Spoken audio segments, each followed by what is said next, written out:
بسم اللہ الرحمن الرحیم۔ السلام علیکم تمام ناظرین کو۔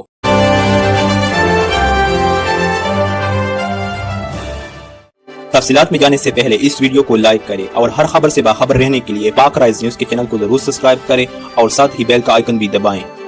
وزیر اعظم اب چین کے بعد سعودی عرب جائیں گے اور ایران کا بھی دورہ کریں گے۔ وفاقی وزیر مراد سعید نے کہا کہ اوورسیز پاکستانیز بغیر کٹوتی کے اپنے پیسے پاکستان بیچ سکتے ہیں۔ نادرا کے ساتھ مل کر شہریوں کو سہولیات فراہم کر رہے ہیں۔ ہیومن ریورس مینجمنٹ سروس فراہم کر دی گئی ہیں۔ اب کسی کی پرچی یا سفارش پر تبادلہ یا پوسٹنگ نہیں ہوگی۔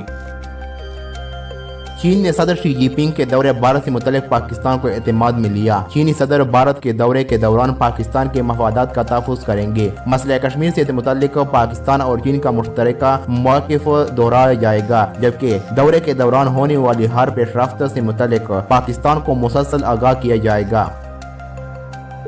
صدر مملکت ڈاکٹر عارف علوی نے کہا ہے کہ پی ایس ایل میچز کے لیے غیر ملکی کھلاڑیاں سری لنکن ٹیم کی آمد سے پاکستان میں انٹرنیشنل کرکٹ کی شروعات ہو چکی ہے۔ گزشتہ 2 سے 3 سالوں میں سیاحوں کی تعداد میں اضافہ ہوا۔ سارے ممالک نے ٹریول ایڈوائزری بہتر کی ہے۔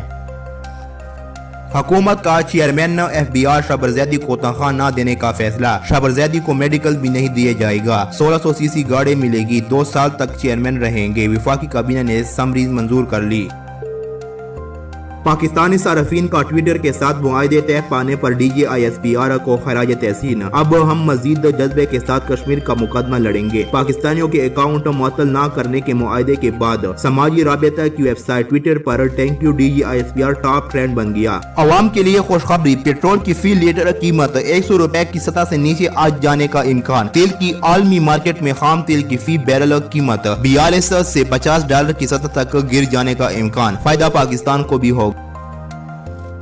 سعودی عرب نے وزیر اعظم عمران خان کو دورے کی دعوت دے کر نریندر مودی کو بھی سعودی عرب بلا لیا۔ وزیر اعظم عمران خان اور بھارتی وزیر اعظم نریندر مودی سرمایہ کاری سمٹ میں شرکت کریں گے۔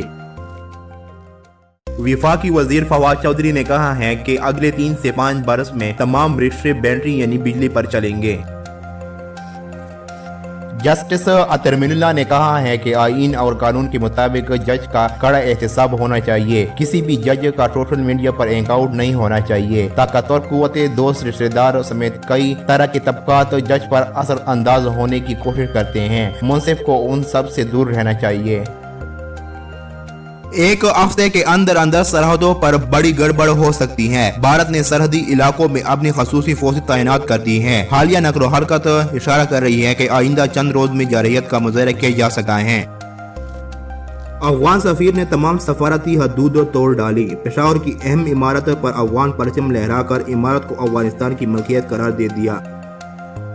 ایران کے سپریم لیڈر آیت اللہ نے جوہری ہتھیاروں کے استعمال کو حرام قرار دے دیا۔ جوہری ہتھیار بنانے کی صلاحیت رکھنے کے باوجود اس سے گریز کرتے ہیں اور اس کا استعمال حرام سمجھتے ہیں۔ وزیر اعظم اب چین کے بعد سعودی عرب جائیں گے اور ایران کا بھی دورہ کریں گے۔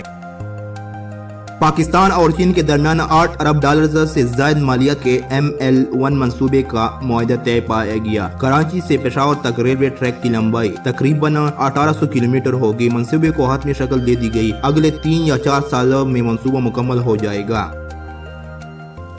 حکومت کا خزانہ خالی ہے، اس لیے حج پر سبسڈی نہیں دے سکتے، پیر نور الحق قادری۔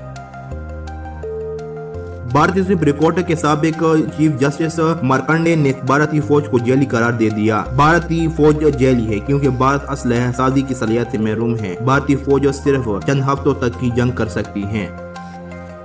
ڈونلڈ ٹرمپ نے مشرق وسطی میں جانے کو تاریخ کا بدترین فیصلہ قرار دے دیا۔ مشرق وسطی میں بڑے پیمانے پر تباہی پھیلانے والے ہتھیاروں کی موجودگی کی غلط اطلاعات دیے گئے، جبکہ وہاں ایسے ہتھیار ہی نہیں تھے۔ امریکی صدر نے غلط اطلاع پر عراق پہ حملہ کرنے کا اعتراف کر لیا۔ حکومت نے کہا ہے کہ احتجاج مولانا فضل الرحمان کا حق ہے، مگر وقت غلط ہے۔ ہوش کے ناخن لیں اور پاکستان کو عدم استحکام کا شکار کرنے کی سازش سے باز رہیں۔ وعدے پورے کیوں نہیں کیے؟ عوام نے میئر کو گاڑی کے پیچھے باندھ کر گھسیٹا۔ میکسیکو کے میئر پر دوسری بار عوام نے چڑھائی کی اور شہر بھر میں گھسیٹے رہے۔ جرمنی میں یہودیوں کی عبادتگاہ پر فائرنگ، 2 افراد ہلاک۔ پولیس نے فرار حملہ آور کو گرفتار کر لیا۔ عوام کو گھروں سے فی الحال نہ نکلنے کی ہدایت۔